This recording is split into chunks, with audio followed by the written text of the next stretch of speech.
Tonight, a pickup truck turns a quiet neighborhood into a disaster zone. A utility pole snaps. The truck slams into a home's foundation, and smoke starts pouring out. But what makes this case explode isn't just the crash. The driver is the county sheriff's son, and he's about to learn he's not untouchable.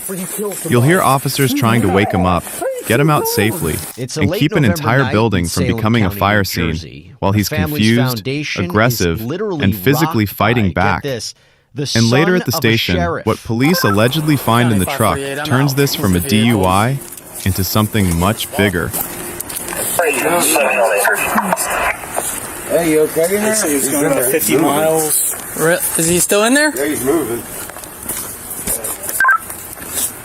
County 548, dispatch, EMS, and fire department. This vehicle is smoking. Here, let me get out my mind. That's not the Sir? County, it's into a house. Jesus. Good, anything? Firm. Yeah, sir. Hey. Hey, you were in a car accident. You all right? What's up? You were in a car accident. Are you okay? Do you have any pain? What are you talking about? Okay. No, not yet. Listen, hey, relax. You were in a car accident. I'm Officer Hill. I work for the Pennsylvania Police Department. You were in a car accident. Are you okay? Are you feeling it?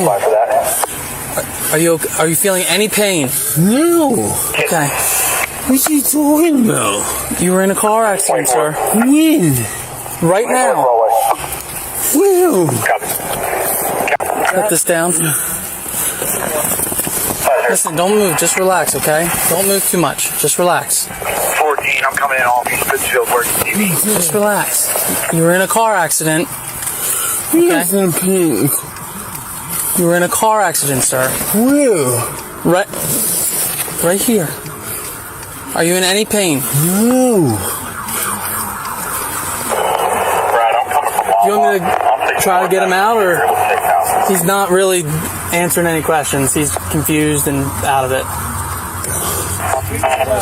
Traffic control at 49 in Union. All right, just try to relax, okay? Just stay put right there.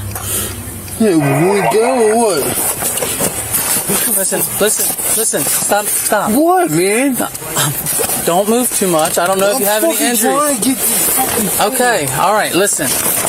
Oh my God, let me get this. Just stop moving. All right, we're gonna move it. Just stop moving. Well, let me grab it. We'll come off, bud. Yeah.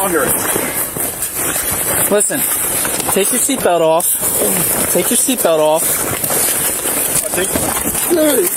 Go. Let's go. Come on out. Come out. Step out of the car. County, just advise fire department, this truck's smoking. It's right up against the building. Step out of the car. Out of the car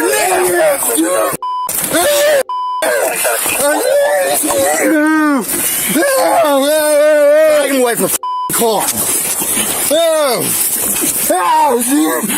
Your hands. Right here. Got his arm. I got you. Relax. You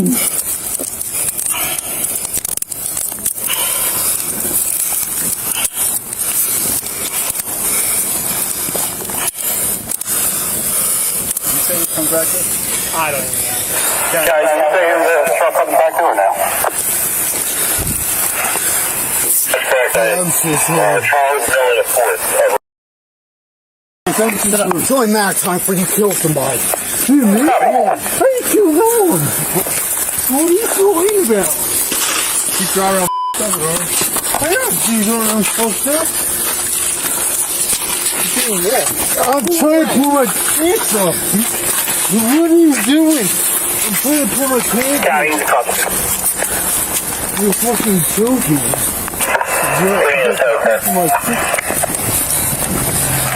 Yeah, next impound. What are you doing, dude? Shut He's gonna need to be out here ASAP. Where's my key, my truck?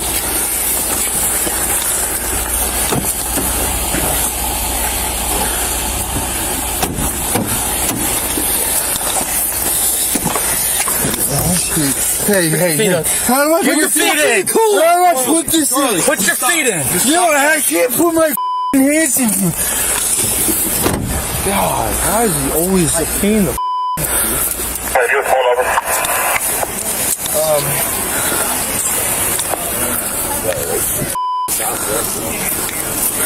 See that house? Back at the house, a woman pokes her head out the window, indicating a sticky situation for residents inside.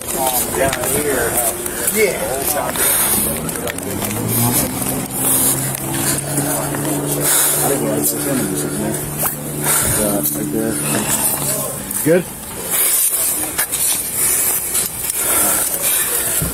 Yo!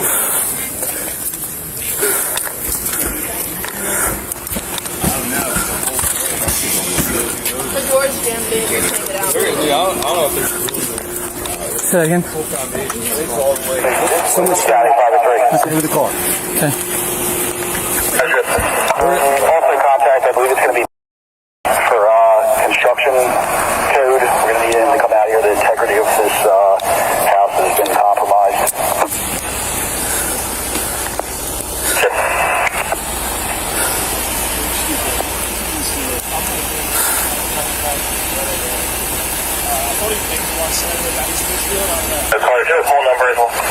Paramedics arrive to make sure Charles is okay. We got EMS to come check you out, alright?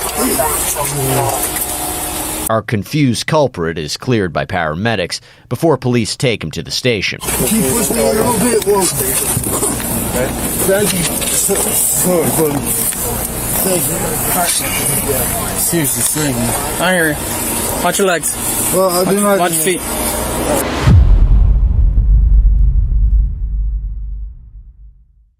Now that you've seen the full body cam sequence, let's slow everything down and look at what actually happened, without emotion, without assumptions. This incident wasn't just a crash, it was a chain reaction. According to investigators, the truck was allegedly traveling at a high rate of speed before striking a utility pole. That pole snapped, and the vehicle continued forward, slamming directly into a residential structure. The force was strong enough to compromise the home's foundation and displace multiple families. That alone makes this a major incident. From the first moments officers arrived, their priorities were clear: medical safety, fire risk, and scene control. The driver, later identified as Charles Miller IV, was still inside the vehicle. He appeared disoriented, confused, and disconnected from reality. Officers repeatedly asked simple medical questions, not interrogation questions. They weren't trying to build a case yet. They were trying to prevent further injury. But the situation deteriorated quickly. The driver ignored instructions, became verbally aggressive, and at one point physically kicked toward an officer. From a law enforcement standpoint, that moment changes everything. Once physical resistance enters the picture, officers must shift from rescue mode to control mode, while still trying to protect the person in custody. At the same time, firefighters were dealing with a second threat: smoke coming from the truck and its proximity to the house. A vehicle fire in that position could have endangered not just responders, but residents still inside nearby homes.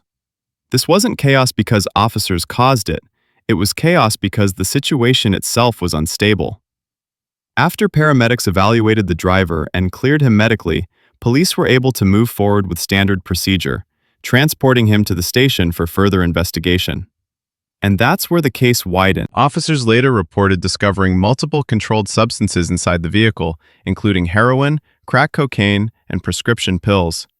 What initially appeared to be a single vehicle crash became a DUI and drug possession case with serious felony implications. And then there's the detail that made this story go viral. The driver was the sheriff's son. There's a moment in stories like this where viewers expect a twist: a phone call, a badge flash, a quiet release.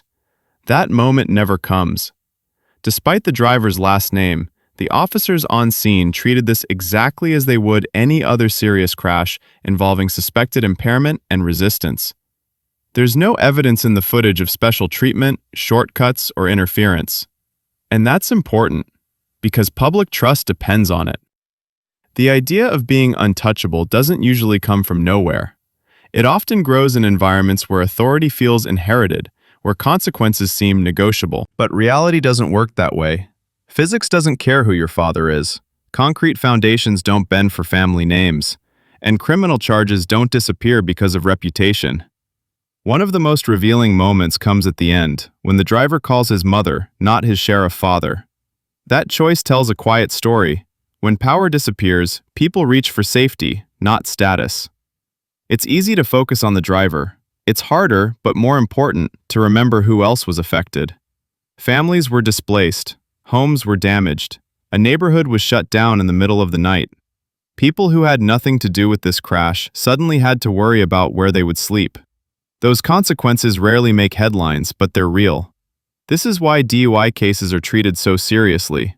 Not because of paperwork, not because of fines, but because impaired driving turns vehicles into unpredictable weapons, and innocent people pay the price. There are a few clear takeaways from this incident.